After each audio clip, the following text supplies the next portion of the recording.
Isaías capítulo 41, livro do profeta Isaías, capítulo 41, verso 13.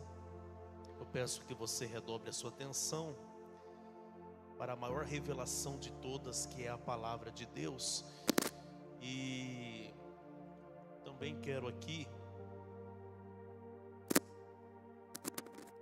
lembrá-los que hoje nós temos à noite nosso culto de ação de graças pelo aniversário da nossa pastora Kelly Viviane, amém?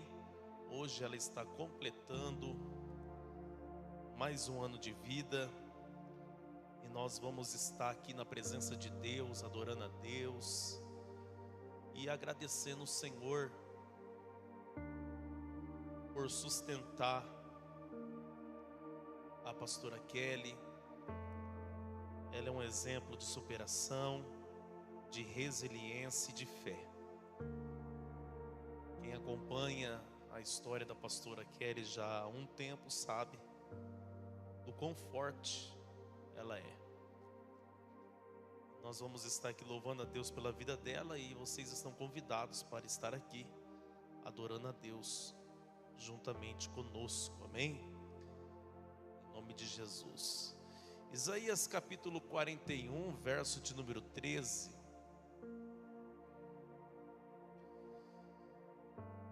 Está escrito assim: porque eu, o Senhor teu Deus, te tomo pela tua mão direita e te digo, não temas, eu te ajudo. Eu vou repetir. Olha o que o Senhor está dizendo através do profeta Isaías. Eu, o Senhor, teu Deus, te tomo pela tua mão direita e disse, não temas, eu te ajudo. Todas as sextas-feiras nós estamos falando sobre unção de Deus, falando sobre as nossas mãos. Estamos recebendo unção nas mãos. As mãos na Bíblia, elas simbolizam ação. Mão na Bíblia simboliza autoridade, mas também simboliza cuidado e poder. E as mãos, as nossas mãos, elas revelam aquilo que nós carregamos no nosso coração.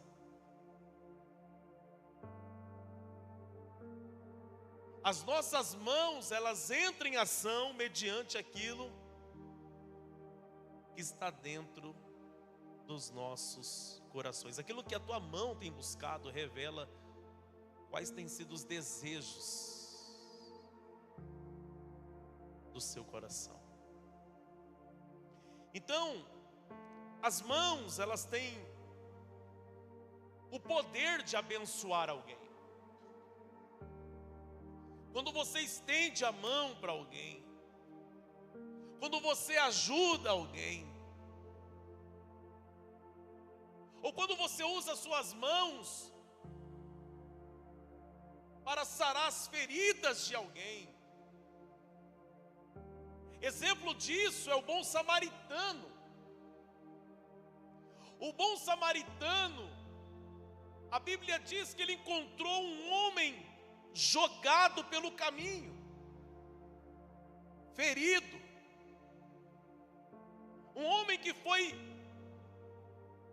assaltado, que foi levado o que ele possuía, o que ele carregava, e como se não bastasse roubá-lo, ainda feriram, machucaram. E a Bíblia diz nos evangelhos que o deixaram quase morto à beira do caminho. Passa o sacerdote, O sacerdote desvia, passa o levita, não diferente do sacerdote, também desvia, não estende a mão, não presta socorro, não lhe dá auxílio. Mas a Bíblia diz que quando vem o bom samaritano, que não era da linhagem de Levi, não era um sacerdote, não era um religioso, mas quando ele olha para aquele homem, o coração dele é movido de compaixão, e ele estende as mãos para aquele homem ferido, ele pega aquele homem, a Bíblia diz que ele passa azeite nas feridas daquele homem. Por quê? Porque azeite na Bíblia também era usado para curar feridas. Então ele tinha azeite, ele tinha o óleo para ungir, mas não adianta nada carregar óleo de unção se você não está disposto a estender a sua mão. O sacerdote entendia muito de unção, mas as mãos dele não estavam dispostas a ajudar. O levita também entendia muito de unção,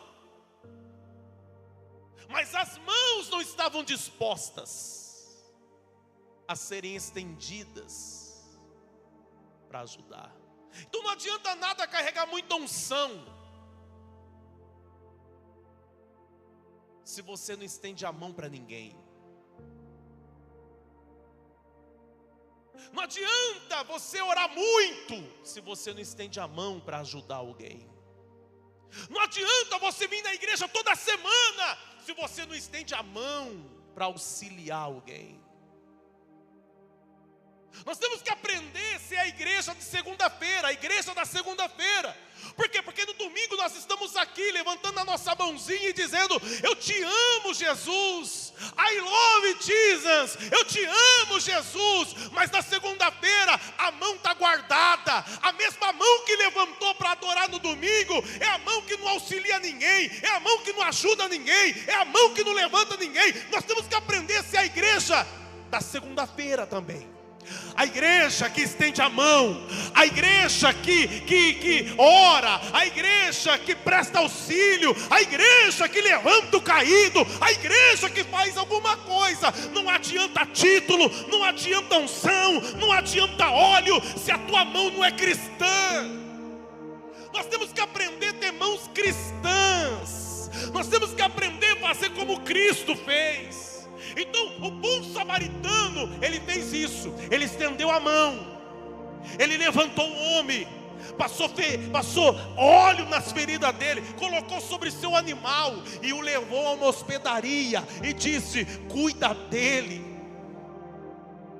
e quando eu voltar eu pago as despesas.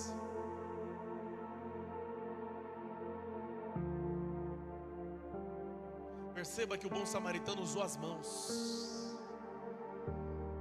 Ele tinha óleo, mas ele também tinha as mãos ativas. Então entenda que as mãos, ela serve para levantar um caído, ela serve para abençoar, ela serve para sarar, curar, mas também serve para destruir.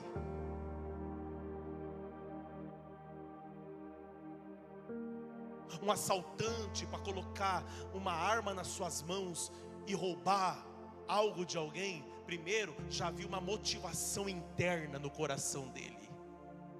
A arma na mão, o grito de já perdeu, só revela aquilo que está dentro do coração de alguém. Aí eu te pergunto: as suas mãos têm abençoado? Ou as suas mãos têm derrubado alguém?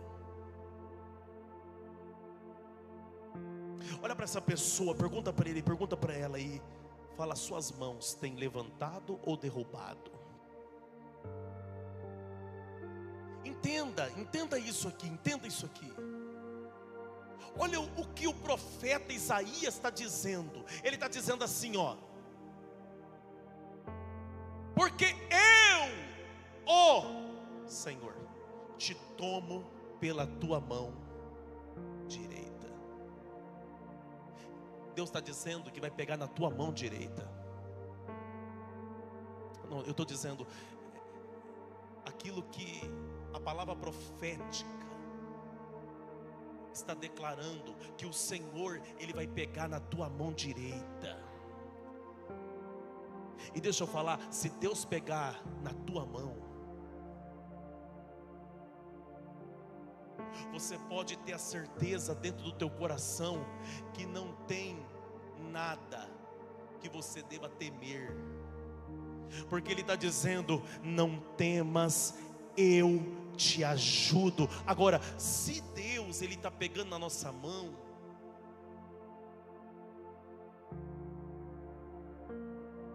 o que nós estamos fazendo com as nossas?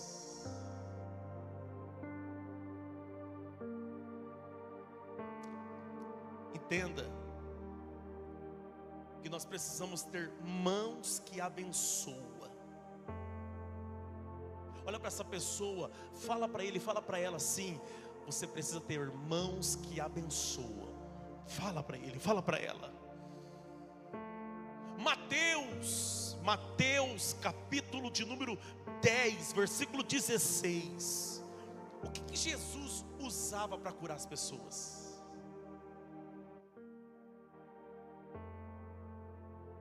O que Jesus usava para curar as pessoas? Marcos capítulo 10, versículo 16. Então tomou as crianças nos braços, pôs as mãos sobre a cabeça delas e as abençoou. Jesus, ele tinha mãos que abençoava. As mesmas mãos que abençoou as crianças eram as mesmas mãos que quando ele colocava sobre os enfermos eram curados. Então você precisa entender que uma vida nas mãos de Deus se torna instrumento para levantar, para abençoar. Então, se Deus ele está segurando nas nossas mãos, nós também precisamos usar as nossas mãos para poder transmitir aquilo que Deus tem feito em nós para os outros. Aqui mostra um Deus que se importa comigo e com você, e que pega na nossa mão direita e nos levanta. Um Deus que cuida de nós, um Deus que nos protege, um Deus que nos guia. Se Deus tem feito tudo isso por nós, o que nós estamos fazendo como instrumento dele? Agora, presta atenção. As mesmas mãos que abençoam, que é um instrumento de Deus, também tem que ser mãos que trabalham. Exemplo disso é Neemias. Quem conhece a história de Neemias aí? Quem conhece a história de Neemias?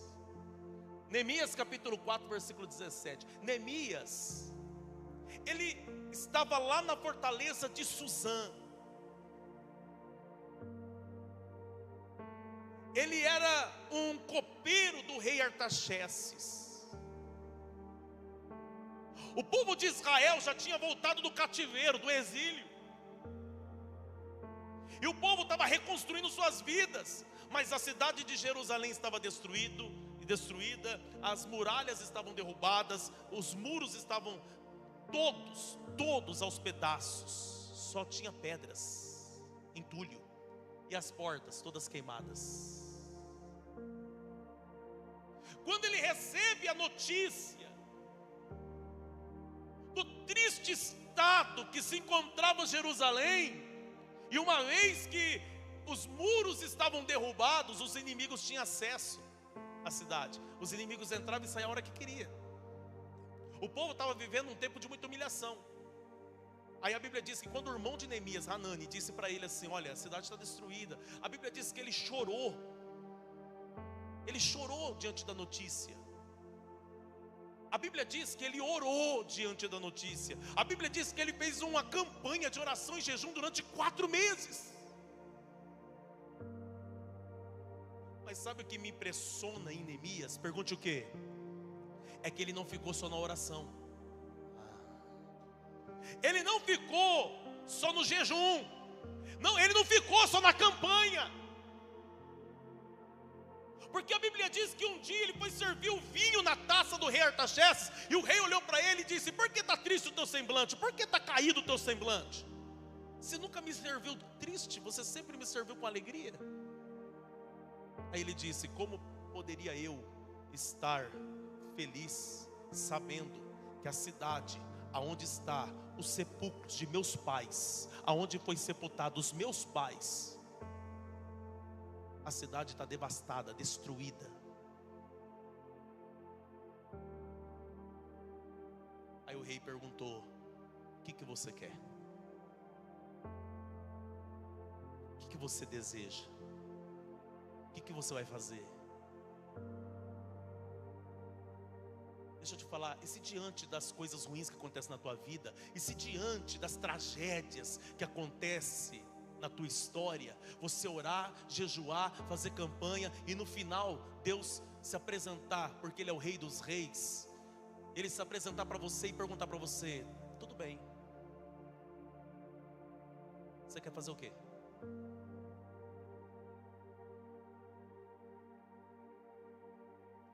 Você vai fazer o que diante disso? Você vai falar: Deus, eu queria que o Senhor me desse a solução. Você vai falar isso para Deus? Será que durante todo o período de oração, jejum, campanha, Ele já não revelou para você o que você deveria fazer? Será que não foi despertado dentro de você algo?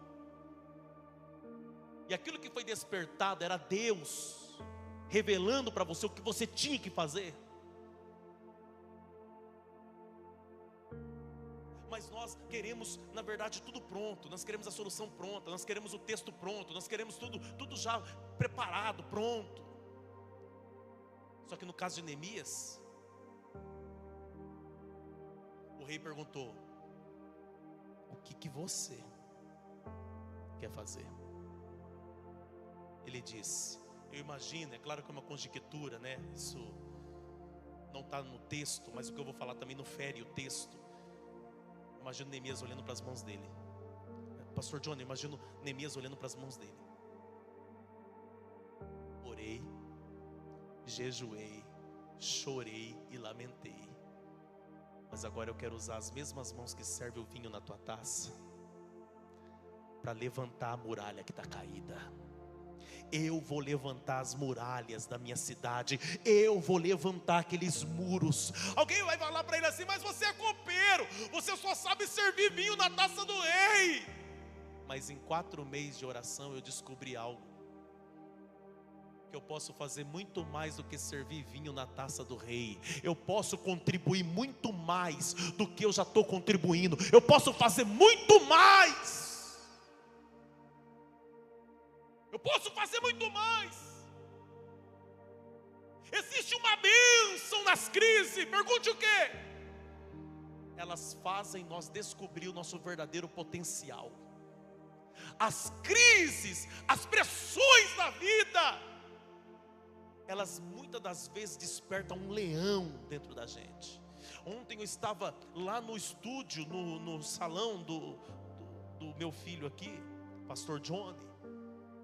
E nós estávamos ali tomando um café. Eu estava só acompanhando a pastora Kelly,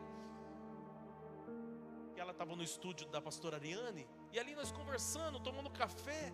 De repente lá no History, na televisão, passou histórias extraordinárias. E nós ficamos impactados com a história de uma mãe de 58 anos de idade. Não me pergunte o nome, que eu não vou lembrar o nome dela. Mas aconteceu isso nos Estados Unidos, em Dakota. E essa mulher, ela estava na casa dela, na cozinha, fazendo um bolo. O filho dela estava mexendo no carro, na garagem. E de repente ele, debaixo do carro, quebrou o macaco que estava suspendendo o carro. E o carro caiu em cima dele. Um carro, quase 1 tonelada. Aquela mulher foi correndo, desesperada, começou a gritar. Não foi isso, filho? A câmera de segurança da garagem filmou a cena. Hoje o nome dessa mulher está no Guinness Book. Essa mulher, ela desesperada, não sabe o que fazer. Chegou um menino de 11 anos, ela gritando desesperada, pedindo ajuda. No desespero, porque ela sabia que o filho dela ia morrer, ela pegou atrás do carro. Ela levantou o carro. Você tem noção do que é isso? Levantar quase 1000 quilos. E ela segurou por 5 minutos o carro. Aqueles carros antigos. Ela segurou por 5 minutos até o menino de 11 anos chamar os homens na rua para eles poderem puxar a criança. Ou o moço, era um menino adolescente. E os especialistas estavam comentando sobre o caso. Da onde que ela tirou essa força? Uma dona de casa de 58 anos. E o especialista diz que todos nós temos um potencial escondido. Ela ativou uma parte do cérebro, que é um instinto de sobrevivência.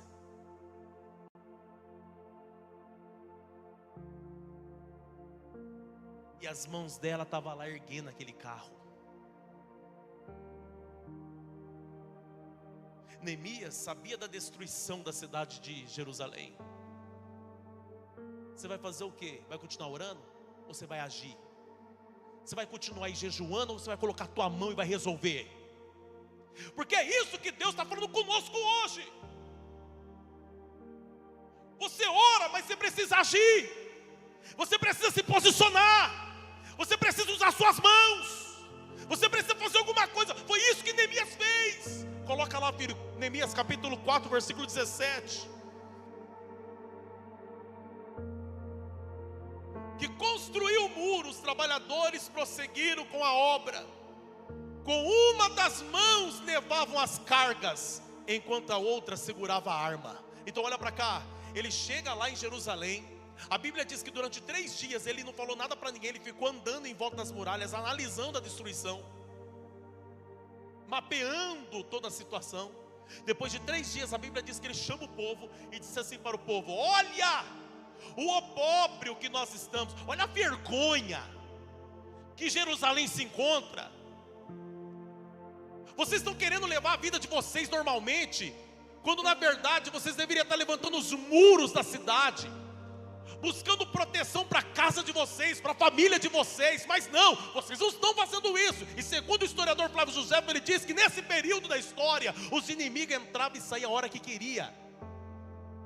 Tinha toque de recolher. As pessoas não podiam ficar muito tempo na rua, porque senão os inimigos encontravam e matavam e deixavam lá como escárnio. Ele disse: olha para a situação, olha isso aqui, vai fazer o quê?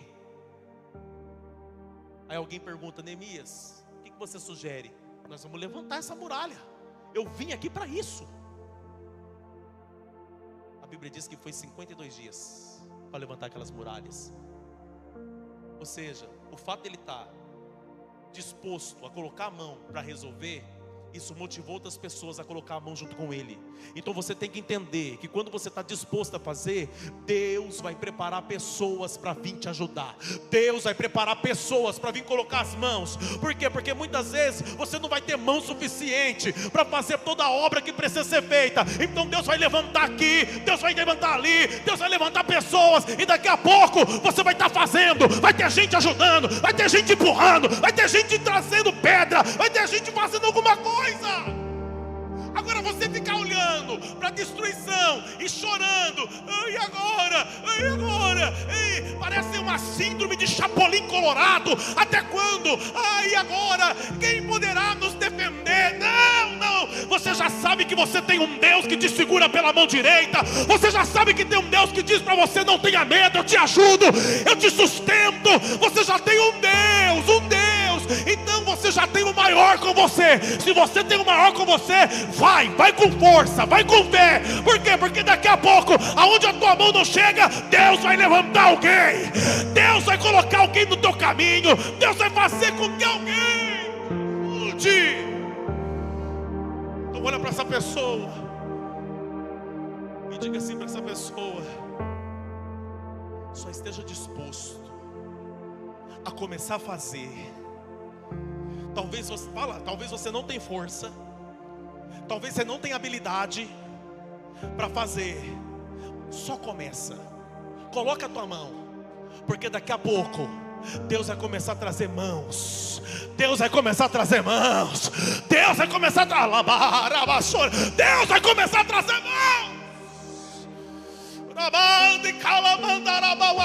O céu já está respondendo nessa tarde. O céu já está falando com alguém nessa tarde.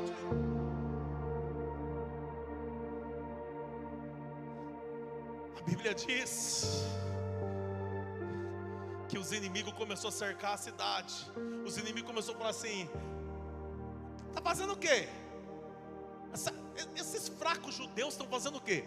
Se passar uma raposa aqui, vai cair esse muro. E começaram a provocar o tempo todo. Você tem que entender o seguinte: não é porque você está fazendo e você tem Deus do teu lado que o inimigo não vai vir aqui para te afrontar. Ele vai vir, vai zombar de você, vai afrontar a tua fé, vai escarnecer do que você está fazendo, vai entrar em depressão. Neemias olhou para os homens de Israel e falou assim: é o seguinte, estão ameaçando, né? Estão falando um monte de coisa lá no zap, estão colocando um monte de coisa lá na internet. Estão falando que daqui a pouco vão fazer um ataque surpresa. Então é o seguinte, nós vamos continuar essa construção aqui porque ela não para. Só que é ferramenta numa mão e arma na outra. E a Bíblia diz que os homens trabalhavam com uma mão na ferramenta e a outra com a arma. Não é que eles ficavam com a arma aqui, não. O texto está querendo dizer assim: eles estavam prontos. Eu estou fazendo isso aqui, mas se o inimigo vir, é lapada. Porque a mesma mão que edifica é a mesma mão que faz o lobo correr. É a mesma mão que faz o inimigo bater em retirada. É a mesma mão.